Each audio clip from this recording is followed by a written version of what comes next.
Hello, ladies and gentlemen. It is good to be here again with you at this time for episode 253.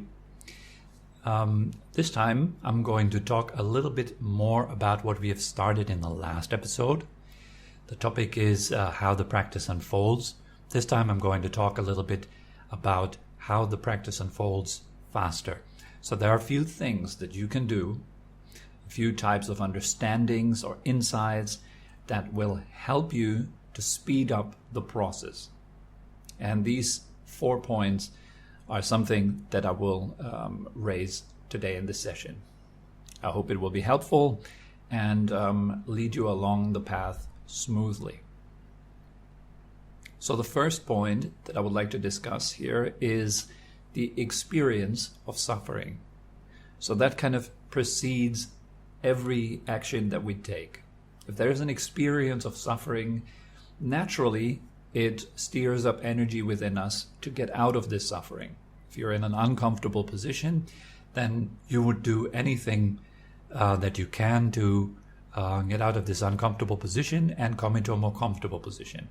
This applies to everything we do in life.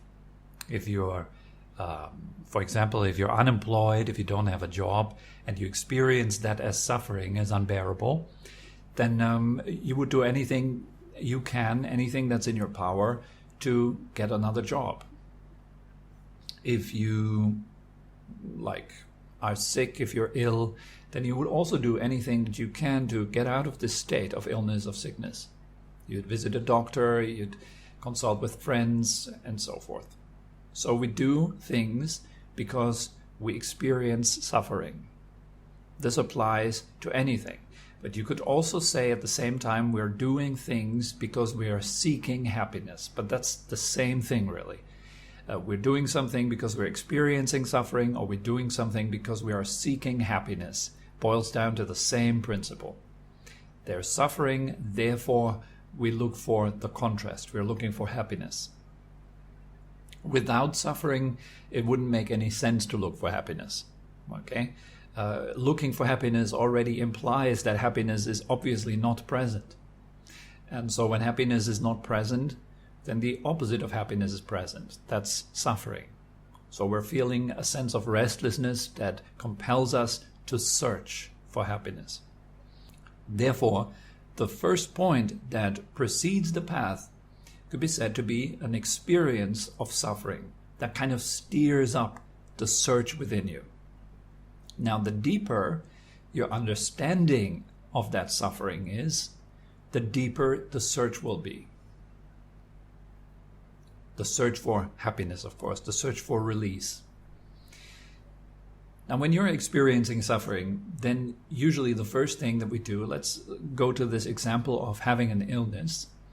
When you're experiencing an illness, the first thing that you might do is go to a doctor. Now, that's the second point here. So we're looking for a guide, which is an experienced practitioner on the path that has attained what we want to attain.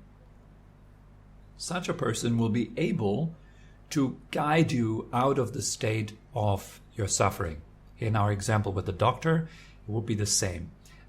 When you visit a doctor, then you visit a doctor that has experience with your particular symptoms, and that doctor will be able to guide you out of those symptoms. He will bring you back to a good state of balance and health. So that will be the second point. Looking for a guide that is able to provide you with the correct method, in other words, the correct medicine, which will help you to get out of your illness. That will greatly speed up the healing process. Let's say you're experiencing suffering, but you're not doing anything about it. It will prolong the process. And maybe at some point, the experience of suffering becomes so unbearable that you then finally go to the doctor, and the doctor gives you a certain prescription, but then you go back home and you don't take that prescription. It will prolong the misery, it will prolong the suffering, and it will not give you any kind of results that go into the direction of better health and balance.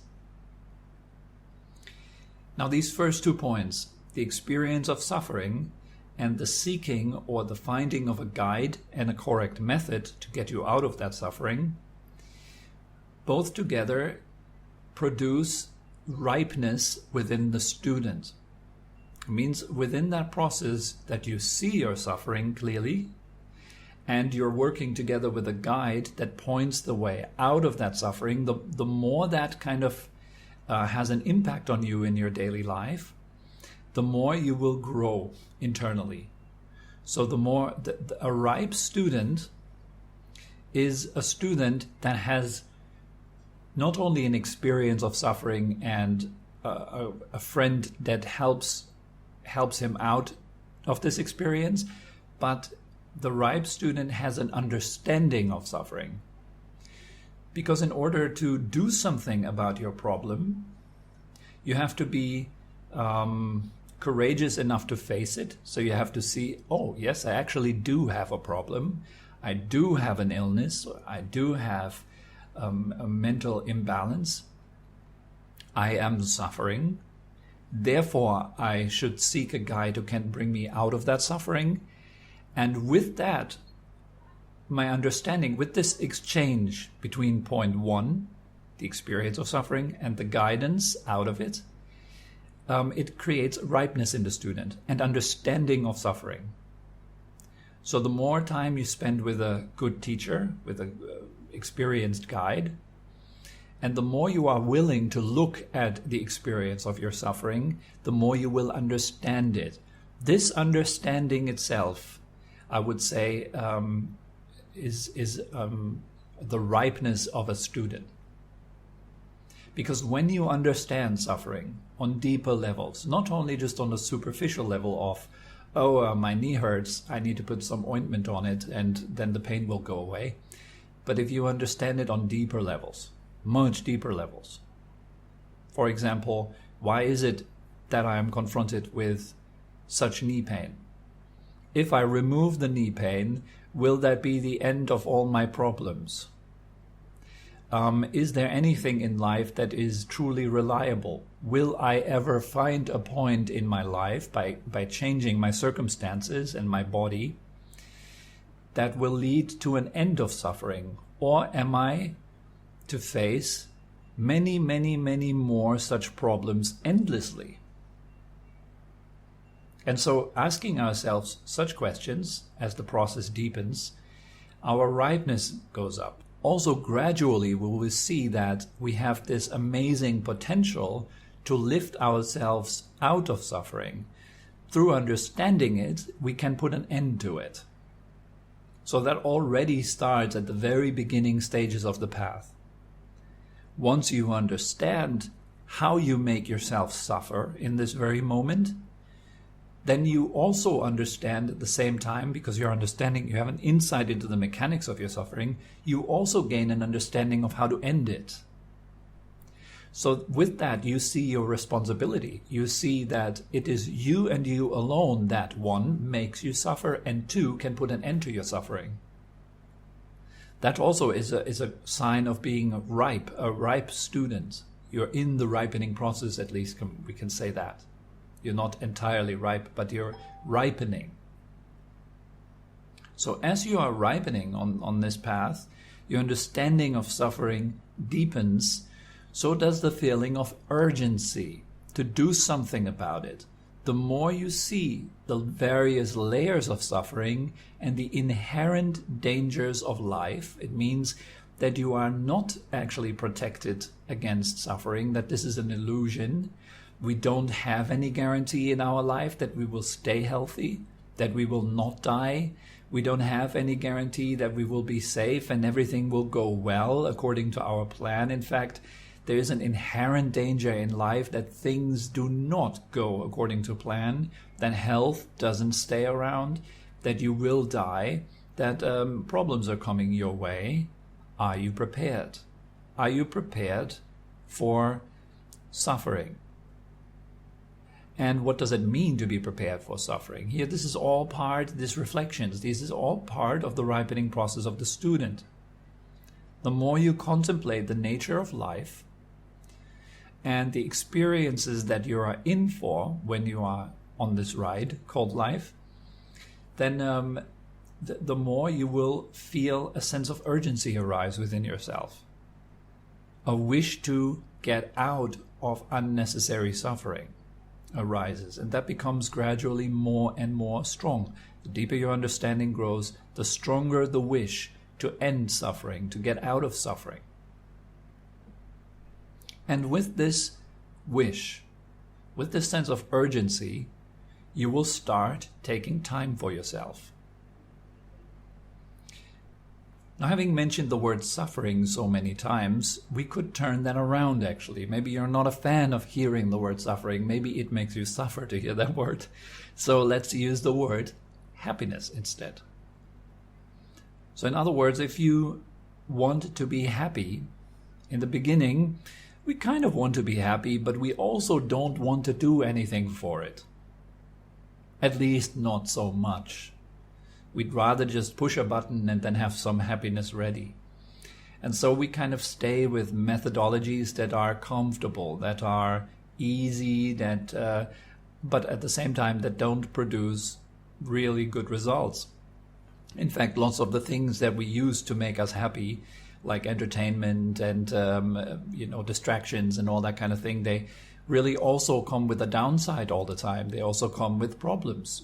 They make you more distracted, they make your mind more weak, they make your body more uncomfortable and ill. It's comfortable to eat that nice tasting thing from the supermarket, but the result of that is not happiness. It's more illness, more imbalance in the body, etc. So it's this kind of example with the honey, with the blade that's covered in honey. It's nice to lick the honey, but at the same time you get cut. So lots of our happiness is actually like that. It always comes with the duality of a downside to it. So there's nothing that is just purely making you happy. If that was so, then that one thing that you found that is purely making you happy, then the more you consume it, actually, the more it should, your happiness should grow, right? Let's say you found that hamburgers really make you happy, and so you eat one hamburger, you should be happy according to one hamburger. If you eat two, you should have double that happiness. If you eat three, you have triple that happiness, and so forth. But that's not the case. In fact, the more hamburgers you eat, the more miserable you will feel.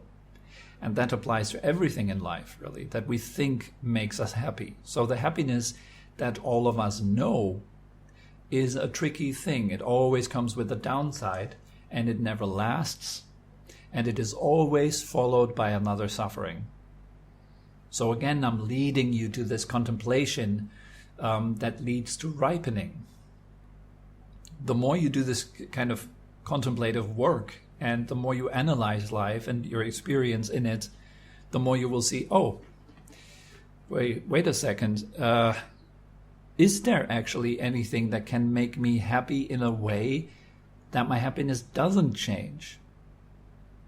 Is there any state that I could attain in life that makes me independent of changing circumstances? Is there any such possibility that I could, within myself, find an end of misery, an end of complaining, an end of suffering, an end of a conflict with reality, with the way this world is? Could I be at peace with the way things are?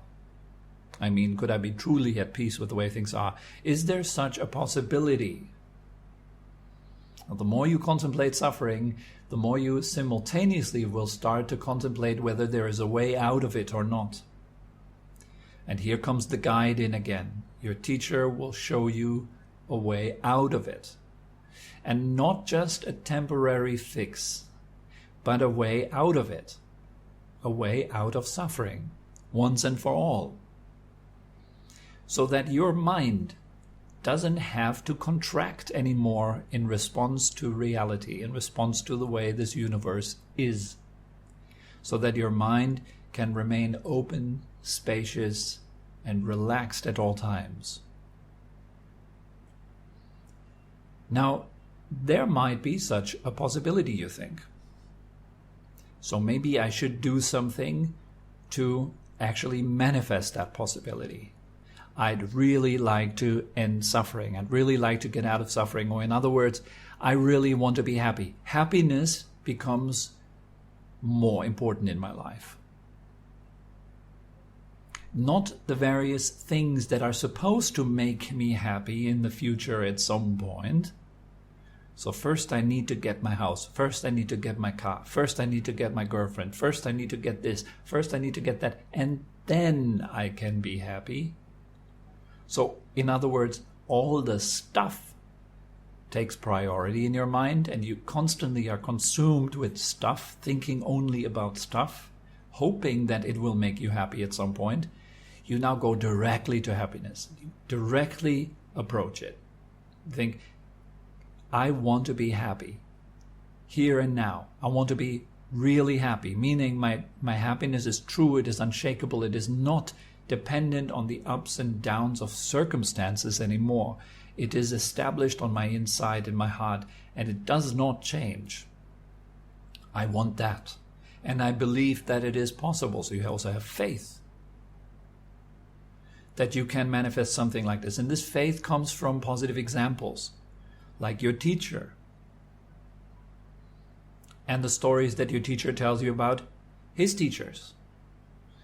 And the entire line, the tradition of your practice, where many people have accomplished this result.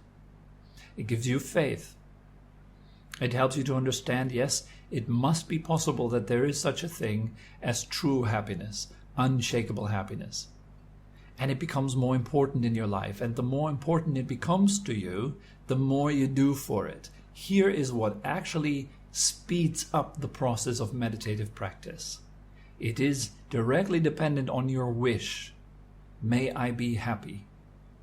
The more urgent that wish is, the more you really want that, the more it becomes a priority in your life, the more you will do for it.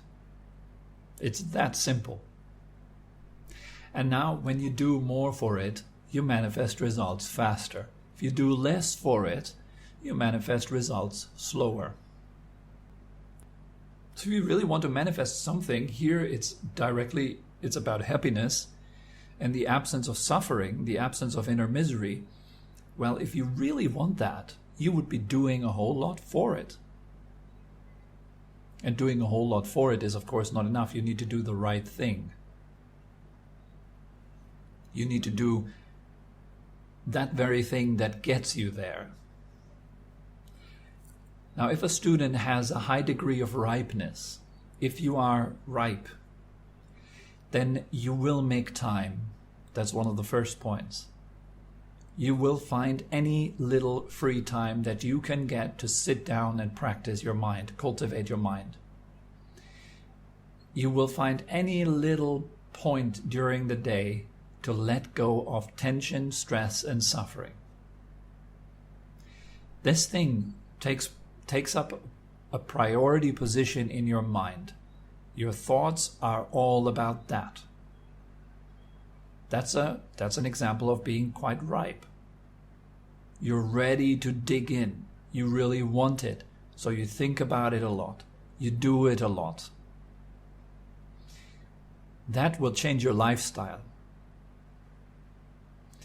You will organize your life in a way that allows for more meditation practice and that lets go of distractions. So you let go of all those things that keep your mind in this tornado of overthinking and random rumination that doesn't serve any other purpose but to create noise. And you really take that seriously and you really want to let it go, and so you do a whole lot of work for it to let it go. And it requires exactly that. It's a day and night thing. When your mind thinks about nothing other than letting go of thought, coming back to what's essential, practicing, being with your breath, doing the work, then you have a high degree of ripeness. And the understanding, I'm suffering so much due to my mind being so confused and constantly racing and running around and thinking about things that make it worry and creating all the time emotions for myself, such as fear and desperation, frustration, depression, all the kind of things. Like, what if I didn't do that? What if I could stop it? I want to do anything it takes to stop it. I've had enough of it. Why would I keep making myself suffer for one day longer? That's a very high degree of ripeness. If you have such a degree of ripeness, the results of meditation practice will not take a long time to come to you. I guarantee you that. You really look for peace. And you've had enough of restlessness, of this endless pursuit of happiness. You don't want to pursue it anymore. You want to arrive. You are tired. This will create this very strong wish, and with the wish, the energy to manifest the practice on a level that produces fast and reliable results. So that is what I can say to the point about the ripeness of a student. The fourth point is success. It is the result of all those other 3 points. The first one being an experience of suffering with consciousness, of course. You're consciously experiencing suffering. The second one is then seeking a guide to put an end to suffering. Then gradually through this exchange with your guide, attaining ripeness, becoming more ripe in your practice, understanding your situation more and more clearly, becoming more kind towards yourself, like making it a priority to make yourself happy and take yourself out of suffering. And with that comes, of course, all the energy and the work that you put in. And with that comes success and growth. And success and growth itself is an unbelievably motivating factor. When you finally see that you're manifesting results on your meditative path and your practice starts to actually work, it makes you happy. It's great to see that that it's possible to let go of suffering that you never thought you could let go of. It's amazing to see that you can make yourself happy even if everything around you is chaotic and difficult. So you become more and more independent on your inside. You're becoming an adult. Your mind grows up. This is the true success of meditation practice. You get an adult mind. It's not anymore like a little child that throws temper tantrums when it doesn't get what it wants. But it becomes a grown-up, an adult, a strong mind that is a reliable refuge for you, that you can trust in, that gives you accurate information, that informs your body and your mind with happiness and joy and goodness, which can flow out into the world in turn and benefit not only yourself but others around you too. Now these 4 points, they speed up your practice. It's, as I said, if you continue to look away from how you make yourself suffer, if you continue to ignore that, if you lose a lot of time with meaningless activities that don't help and serve you, of course your practice cannot grow. Of course you make 1 step forward and 2 steps back. If your own happiness and your end of suffering is not a priority in your life, then you won't do what it takes to get you out of suffering and to make yourself happy. I hope that makes sense. It's actually quite logical. If you don't think that you're suffering, it shows me clearly that you don't really have an understanding of your mind yet. Because for everyone who sits down and does 1 meditation session that lasts a little while, let's say 30 minutes, and it's your first meditation session, before you thought, oh, my mind is okay, I have no trouble with my mind at all, and here for these 30 minutes, for the first time in your life maybe, you try to be peaceful and at ease, because you thought that's what meditation is all about, and you sit down and you expect that to happen, you will see that it's anything but. And it's really difficult to be with yourself in stillness for 30 minutes. It's in fact impossible for any beginner. And this is often an eye-opening experience for people who think that they don't suffer. It's that we don't see it. It's such a familiar it's such a familiar state of being for most of us that we do not see it. And so because we are not seeing it, we don't do what it takes to end it.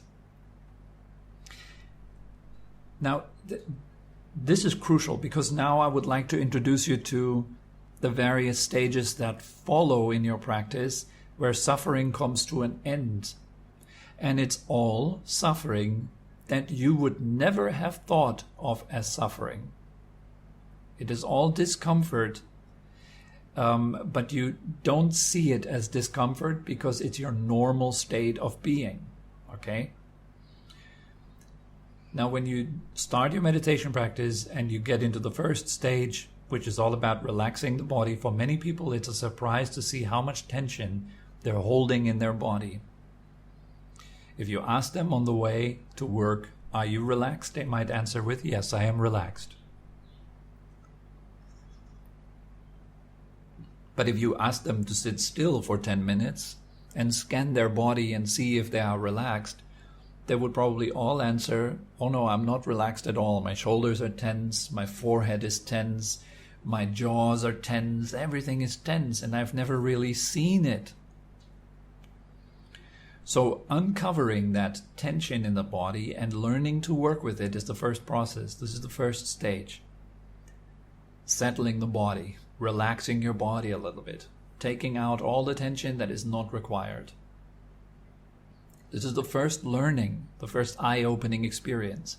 Oops, there's a lot of tension. And wow, it's quite difficult to let it go, actually. The second stage is present moment awareness. Here, for many people, it's a surprise to notice just how much they're lost in thoughts about the past and the future for most of their time. Anyone that has some experience with meditation will know that, what I'm talking about right now.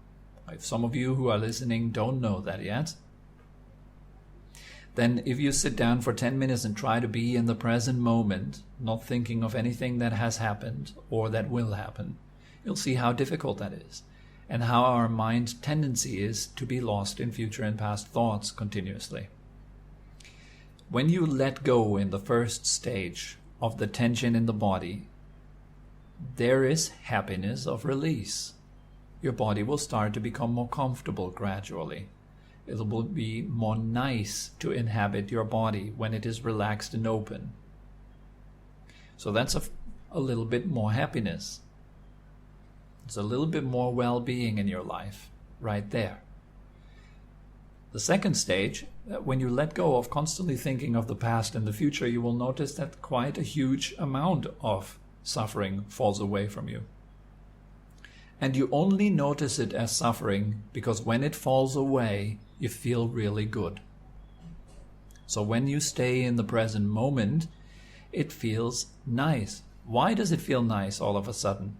Well, because the suffering of thinking about your past and your future has ended. Third stage, the suffering of talking with yourself in your own head, all the unnecessary noise, the commentary falls away. And we only notice that it has been a suffering when it's gone, because it's nice when it's gone. It feels so much better when the voice in your head dies down and nothing but silence is left. Fourth stage, we let go of the suffering of a moving mind. And gradually, with the slowing down of your mind, with the stilling of your mind, to whatever degree you come, the more still your mind becomes, the more happy, the more blissful, the more amazing will you feel. And it is only then when you notice that you have no idea what happiness actually is so far. Because now You're actually training for it. You're really working with your happiness directly. This is what meditation is. You let go of suffering, and it uncovers stages of happiness which are already within you, waiting to be uncovered. But right now they are covered by layers and layers of stress, tension, noise, suffering, and busyness in the mind. So for now, for all of those of you who don't really have the experience of that happiness that arises in meditation practice yet, I encourage you to have faith and sit down and start to practice. In the beginning, it is difficult because you have to face up with all the noise, the stress, and the tension that's been within you for all that time. But it simultaneously gives you the chance to learn to let all that stuff go. The more you see that, the riper you become. The riper you become, the more effort you will make. The more effort you will make, the happier, the more relaxed, the more at ease you'll become. And eventually reach a state which is beyond effort, beyond striving, beyond struggling. But you don't get to that state without struggling, without striving, and without doing work. So I encourage all of you to do the work that it takes to make yourself happy and to liberate yourself from suffering. This is what this is all about. It's such a nice, beautiful path, and you honor it by walking on it with integrity and with diligence and taking it seriously and doing it well. And then the results, the growth, the success, the happiness, and all of it are about to appear. They are about to be released from deep within you and fulfill you and make you happy and make you joyful, and all that can flow into your life's work and benefit the people around you and yourself. So I hope that this clarified a few points and motivated you to do your practice in a good way and diligently and regularly and often, and look after yourself like this. And so for now, I wish you a wonderful weekend and a nice next week. And yes, look forward to see you all again next Tuesday. If you do have any questions, do let me know in the comment sections where I post these videos or talks. And yes, bye-bye. Have a nice time.